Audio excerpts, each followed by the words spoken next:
ایک شخص ہمارے نبی کے پاس آیا، یا رسول اللہ رجل اسود قبیح الصورہ لا مال لی، سیاہ رنگ کا ہوں، کالا ہوں اور بدصورت بھی ہوں۔ بعض کالے تو ہوتے ہیں لیکن بناوٹ اچھی ہوتی ہے تو خوبصورت لگتے ہیں کالے لیکن خوبصورت ہیں۔ کہنے لگے رسول اللہ میں کالا بھی ہوں، بدصورت بھی ہوں، ولا مال لی، غریب بھی ہوں، مال بھی میرے پاس کوئی نہیں ہے۔ اگر آپ کے نام پہ قربان ہو جاؤں گا تو کچھ ملے گا؟ اگر آپ کے نام پہ قربان ہو جاؤں تو کچھ ملے گا؟ یا وہاں بھی قیمت نہیں لگے گی جیسے دنیا میں قیمت نہیں ہے؟ کوئی پوچھتا نہیں، کوئی رشتہ نہیں دیتا، پاس بیٹھنے نہیں دیتا، کسی کو بلاؤ تو آتا نہیں، کسی سے کام کہو تو کرتا نہیں، کسی کو کہو تو مانتا نہیں، تو یہاں تو قیمت لگی نہیں۔ اگر آپ کے نام پہ قربان ہو جاؤں ان نقائص کے ساتھ، ان کوتاہیوں کے ساتھ، اس بدصورتی کے ساتھ، اس غربت اور مسکینی کے ساتھ اور اس سیاہ رنگ کے ساتھ، اگر آپ کے نام پہ قربان ہو جاؤں تو کچھ قیمت لگے گی؟ اور ہمیں کیوں نہیں، جنت میں ساتھ رہو گے، جنت میں ساتھ رہیں گے۔ کہنے لگے اچھا میرے جیسا بھی جنت میں آپ کے ساتھ رہ سکتا ہے، اور ہمیں کیوں نہیں۔ اسی وقت وہ اٹھا اور میدان جنگ کا حال تھا، یہ کفار کے مجمع میں گھسا اور لڑتے لڑتے شہید ہو گیا۔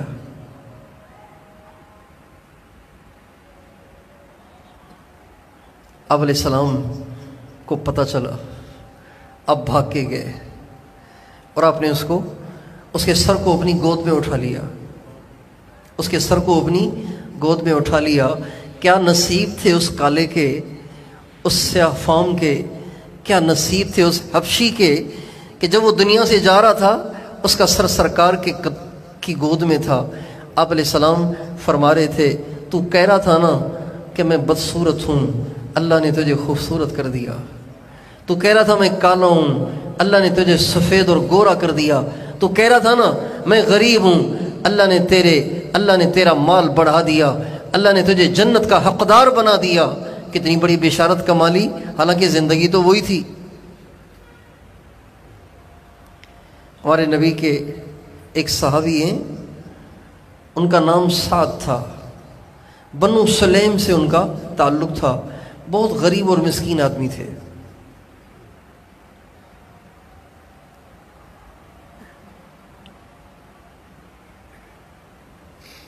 آپ علیہ السلام کی خدمت میں ایک دفعہ حاضر ہوئے، یا رسول اللہ میں جوان ہو گیا ہوں، مجھے شادی کی ضرورت ہے، لیکن آپ کے جہاں جہاں تعلق والے ہیں ان سب سے میں نے رشتہ مانگا ہے تو میری غربت کی وجہ سے کوئی رشتہ ہی نہیں دیتا، غریب بھی ہوں اور چونکہ حسین بھی نہیں تھے، سیدھے سادے سے تھے۔ کہنے لگے یا رسول اللہ میں نے کئی جگہوں پہ رشتہ ٹرائی کیا ہے، رشتہ اپلائی کیا ہے، لیکن کوئی رشتہ ہی نہیں دیتا۔ اور انہوں نے اچھا ٹھیک ایسے کرو، تم فلاں انصاری کے گھر چلے جاؤ اور ان کو پیغام دو کہ وہ تمہارے ساتھ اپنی بیٹی کا رشتہ کر لے۔ ان کا جی بہت اچھا۔ یہ پہنچے وہاں پہ، اس صحابی کا دروازہ کھٹکھٹایا، صحابی باہر آئے، کہا میں اپنا رشتہ آپ کی بیٹی سے کرنے کے لیے حاضر ہوا ہوں، اللہ کے نبی نے مجھے بھیجا ہے کہ آپ اپنی بیٹی کا مجھ سے رشتہ کر دیں۔ اللہ کے نبی کے سامنے میں نے اپنی ضرورت رکھی، اللہ کے نبی نے آپ کے پاس بھیج دیا۔ تو کہنے لگے کہ آپ کے ساتھ اپنی بیٹی کا رشتہ کر لوں، آپ کے ساتھ؟ اب وہ ششو پنج میں پڑ گئے کہ اللہ کے نبی کا حکم ٹال بھی نہیں سکتے، شکل دیکھو تو دل نہیں کر رہا، حیثیت دیکھو تو دل نہیں کر رہا، اور مسئلہ اپنی ذات کا نہیں ہے، مسئلہ تو بیٹی کا ہے، اپنی ذات کا تو نہیں ہے۔ بالغ کا رشتہ اس کے مشورے اور اس کی رائے سے کرنا چاہیے۔ بہت سے لوگ اپنی بچیوں کے رشتے بچپن میں ہی طے کر دیتے ہیں، اپنے بچوں کے رشتے بچپن میں ہی طے کر دیتے ہیں۔ عام طور پہ پختونوں کے ہاں یہ بری اور گندی اور ظلم سے بھری ہوئی رسم ہے کہ وہ بچپن میں ہی اپنی لڑکی کو کسی لڑکے کے نام کر دیتے ہیں۔ اب مستقبل میں جا کر کیا ہوگا، اس کے حالات کیا ہوں گے، اس کے حالات کیا ہوں گے، اس کی طبیعت کیا بنے گی، اس کی طبیعت کیا بنے گی، اس کا مزاج کیا بنے گا، اس کا مزاج کیا بنے گا، اس کو سوچتا ہی نہیں۔ چنانچہ جب بڑے ہوتے ہیں، اب یہ لڑکی، اس کا دل ہی نہیں ادھر، اس لڑکے کا اس لڑکی کے ساتھ دل ہی نہیں ہے، اور طبیعتیں نہیں مل رہی، مزاج نہیں مل رہے، لیکن وہ کہتے ہیں بڑوں کی بات ہے، ہمیں اس کو نبھانا ہے، چنانچہ شادیاں کر دیتے ہیں، اور ساری زندگی اپنی بیٹی کو پریشانیوں کی بھٹی میں اپنے ہاتھوں سے ڈال دیتے ہیں۔ یہ مائیں بڑی ظالم ہیں، یہ باپ بڑے ظالم ہیں۔ کل قیامت کے دن یہ باپ بھی پکڑے جائیں گے، یہ مائیں بھی پکڑی جائیں گے۔ اس لیے شریعت مطہرہ نے اس بات کا حکم دیا ہے کہ بالغ کا رشتہ کرو، بالغہ کا رشتہ کرو، اس سے مشورہ بھی کرو کہ تمہارا یہاں رشتہ کرنا ہے، دل سے راضی ہو۔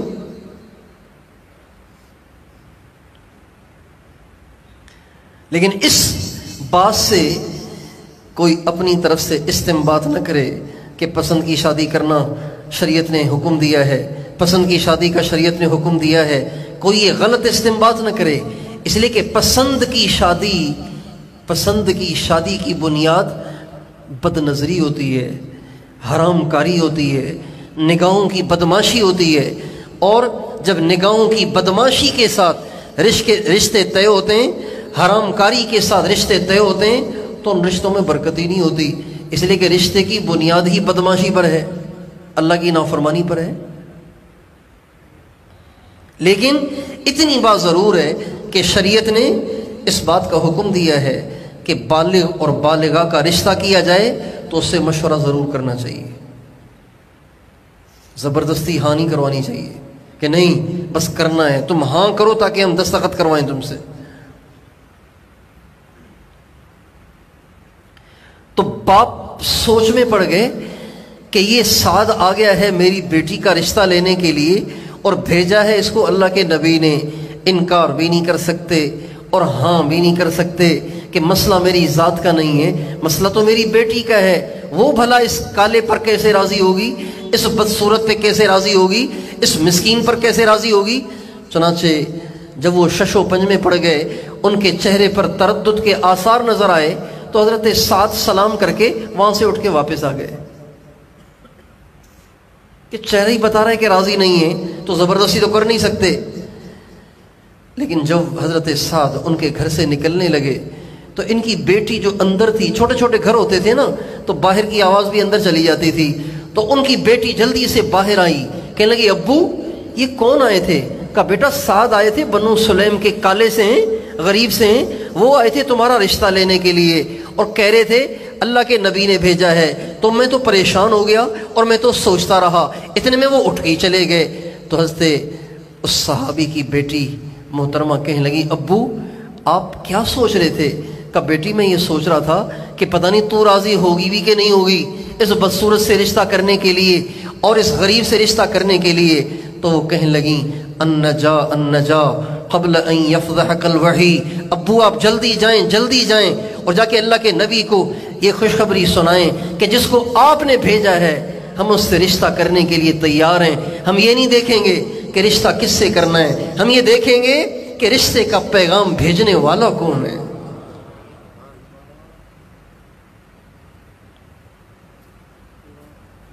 اور آپ جلدی کریں، کہیں ایسے نہ ہو کہ وہ ساتھ جا کر حضور کو شکایت لگا دے اور حضور کا دل دکھے اور اللہ پاک کی طرف سے کوئی وحی آ جائے جو وحی ہمیں رسوا کر دے۔ چنانچہ وہ صحابی بھاگے بھاگے نبی پاک علیہ السلام کی خدمت میں حاضر ہوئے، کہنے لگے یا رسول اللہ معافی چاہتا ہوں، آپ کا پیغام دینے والا میرے پاس آیا تھا لیکن میں تردد میں تھا، لیکن میری بیٹی خوشی سے راضی ہو گئی ہے، لہٰذا میں آپ کو خوشخبری دینے آیا ہوں کہ میری بیٹی آپ کے بھیجے ہوئے قاصد سے نکاح کرنے کے لیے تیار ہے۔ آپ نے حضرت سعد کو بلایا اور فرمایا رشتہ تو ہونے لگا ہے، کچھ تیرے پاس ہے بھی صحیح؟ کہنے لگے جی میرے پاس تو کچھ نہیں ہے، یہی تو مسئلہ ہے کہ رشتہ نہ ہونے کی وجہ یہی تو ہے۔ آپ نے فرمایا اچھا جاؤ تم عبد الرحمن بن عوف کے پاس، جاؤ تم عثمان کے پاس، جاؤ تم علی کے پاس، اور ان سے کچھ کچھ میرے نام سے لے لو۔ چنانچہ تینوں حضرات نے، کسی نے 100، کسی نے 200، اس طرح 500-700 درہم ان کے پاس جمع ہو گئے۔ جب وہ پیسے لے کر آئے تو آپ نے فرمایا اب جاؤ جا کے شادی کا سامان خرید کر لاؤ۔ چنانچہ وہ شادی کا سامان لینے کے لیے بازار میں آئے۔ اب دل میں آ رہی ہے کوئی چارپائی خرید لوں، کوئی گھر کے برتن خرید لوں، کوئی ساز و سامان خرید لوں، یہ لے لوں اور وہ لے لوں۔ بازار میں گھوم رہے ہیں اور دماغ میں منصوبے بن رہے ہیں، یہ چیز بھی چاہیے، وہ چیز بھی چاہیے، یہ سامان بھی چاہیے، وہ سامان بھی چاہیے۔ اللہ کی شان، اللہ کے راستے میں کفار سے جہاد کے لیے اللہ کے راستے میں نکلنے کی آواز لگ گئی۔ اب یہ بازار میں کھڑے ہوئے تھے، یہی سوچ رہے تھے کہ کون کون سا سامان خریدنا ہے کہ ایک اعلان کرنے والے نے آ کے اعلان کیا، یا خیل اللہ ارکبی، اے اللہ کے شہ سوارو سوار ہو جاؤ، اللہ کے راستے میں نکلنے کا وقت ہے۔ اللہ کے نبی اللہ کے راستے میں جا رہے ہیں، کفار سے مقابلہ ہے۔ چنانچہ مسلمان جہاں کہیں سے مسلمان نکل سکتے تھے وہ سب کے سب نکلنا شروع ہوئے اور جا کے اللہ کے نبی کے پاس جمع ہوئے۔ یہ حضرت سعد جن کو ہمارے نبی نے شادی کا سامان خریدنے کے لیے بھیجا تھا، ان کے کان میں جب آواز پڑی تو علامہ ابو الليث سمرقندی رحمۃ اللہ علیہ لکھتے ہیں کہ جوں ہی ان کے کان میں آواز پڑی تو انہوں نے نگاہ آسمان کی طرف اٹھائی اور کہنے لگے اے اللہ،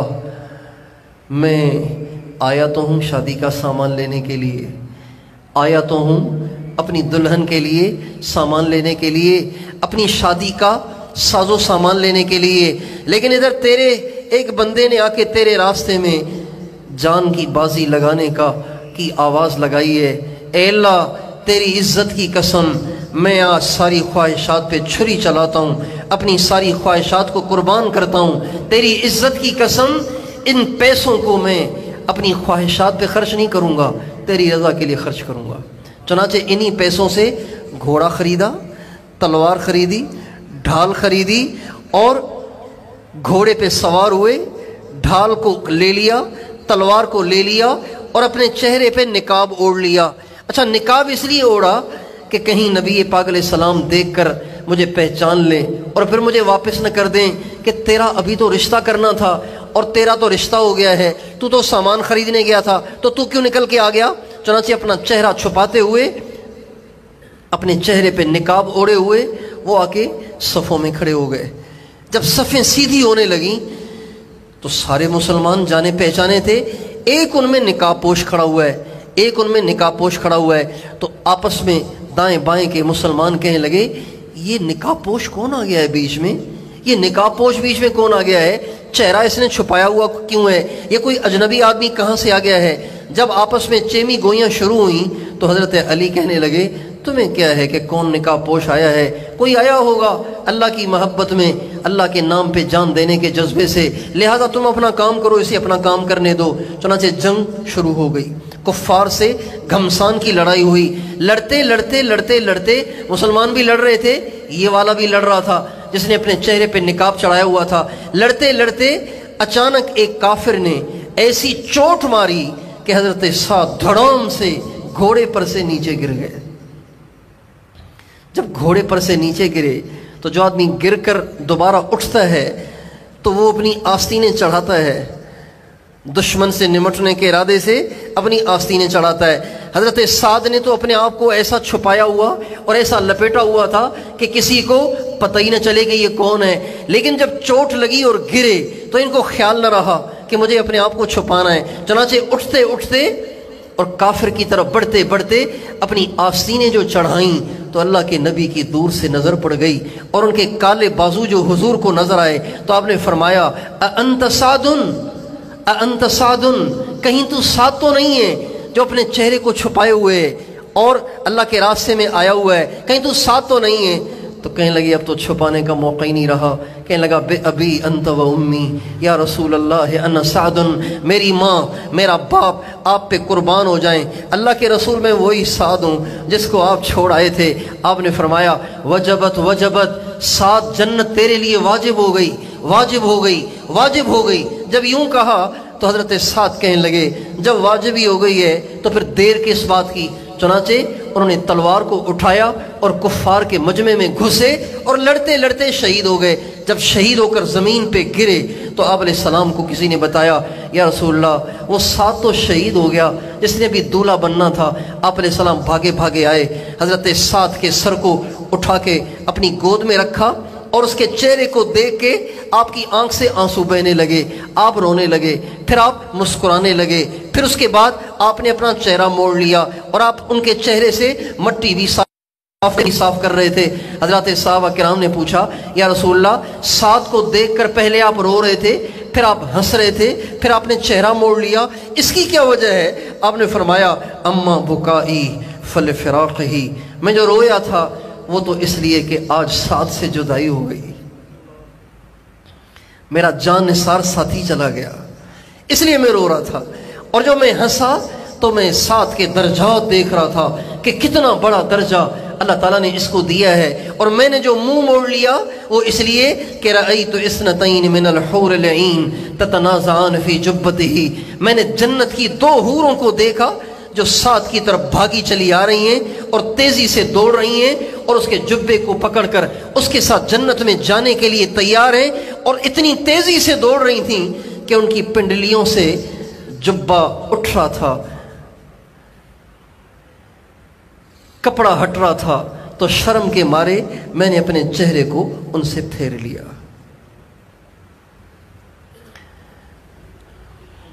تو زندگی تو خواہشات کے ساتھ گزاری جائے تو بھی گزر جاتی ہے، اور زندگی کو اللہ کی مان کر نبی کریم صلی اللہ علیہ وسلم کی سنت کے مطابق اپنے آپ کو برائی سے بچاتے ہوئے، گناہوں سے بچاتے ہوئے گزاری جائے تو بھی گزر جاتی ہے۔